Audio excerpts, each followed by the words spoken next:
disclaimers before we continue on with the meat of this review. The first is that this game is an early access demo, so things can and will change. There was even a major update that changed the conditions for one of the game's endings as I was planning this review. The second is that yes, this game is called Delirium, with intentionally cryptic-looking spelling. I know this because not only does Windows Explorer read the title of the application as such, but that's what NVIDIA Shadowplay saves my recordings under. And a third one that I'm adding 5 months after writing this script because I got lazy in filming is that there could be information here that is now outdated because there has been one major update since I actually wrote this up. So if I get something wrong, just correct me in the comments. I didn't see anything major in the update sheet that would affect this review, but I just want to throw that out there. So now that we've established that, it's on to the show. Delirium is best described in a single sentence as the nightmare that might happen if you marathon My Little Pony while simultaneously playing Silent Hill until you passed out from exhaustion.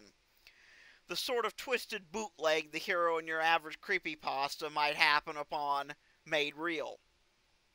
It's worth stressing that I mean neither of those as insults, because this is a game I would almost call twisted genius in its presentation ability to be deeply unnerving.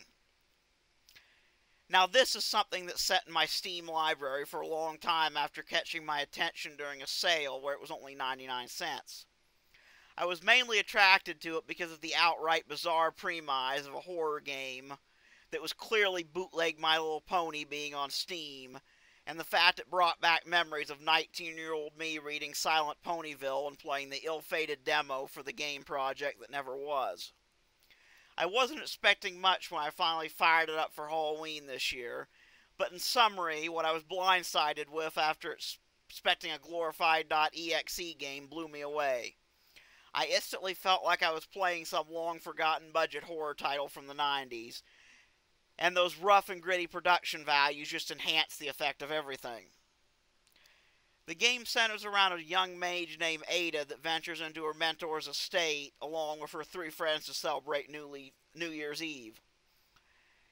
This is where you're given your first clue shit is about to go down because his name is Abel, and rarely do you want to be within 100 miles of anyone with a biblical name in a horror story. Abel informs her that he's left them all presents in the guest room, and hers turns out to be a mysterious wooden box, something you never want to be in possession of in a horror story, and clue number 2, everything is about to go straight to hell. Like any good horror protagonist, she opens it, and this happens.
Then all hell breaks loose and we begin the descent into madness.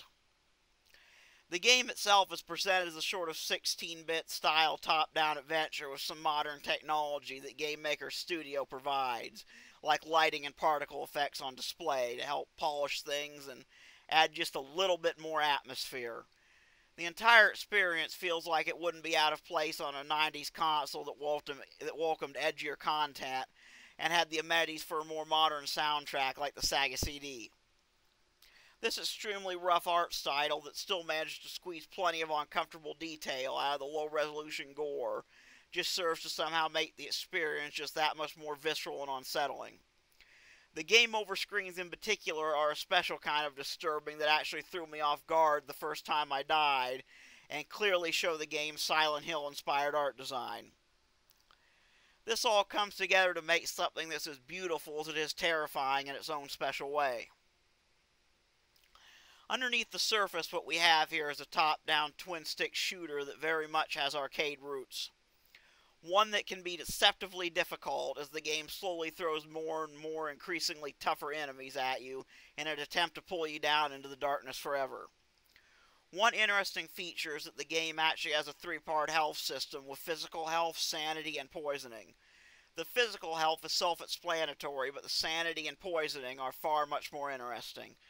Everything from killing to exposure to certain kinds of enemies and attacks can push you farther and farther insane until you eventually panic, and then is pushed farther and farther still until you end up in your own personal hell.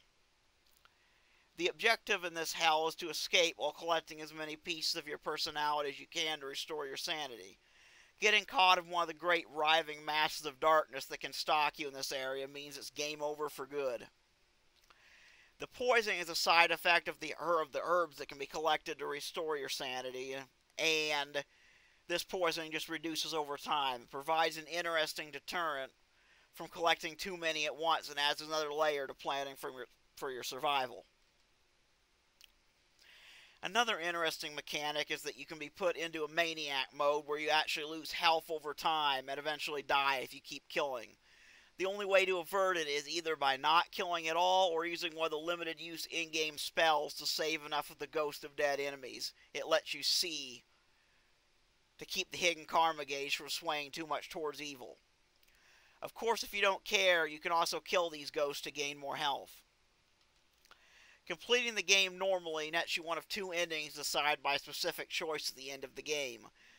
Both of these are the bad endings, and if you want the good one, you have to earn it. This is accomplished by completing the game either without killing at all, or by ensuring you save the ghosts of every single enemy you do kill.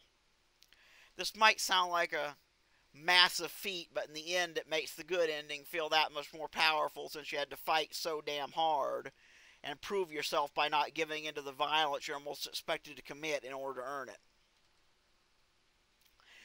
In the end, this is a game I hope continues to develop, along with the planned prequel that currently has a coming attractions page on Steam. I could see this being fleshed out into a really interesting horror experience and universe, partly because the concept is so unorthodox and experimental.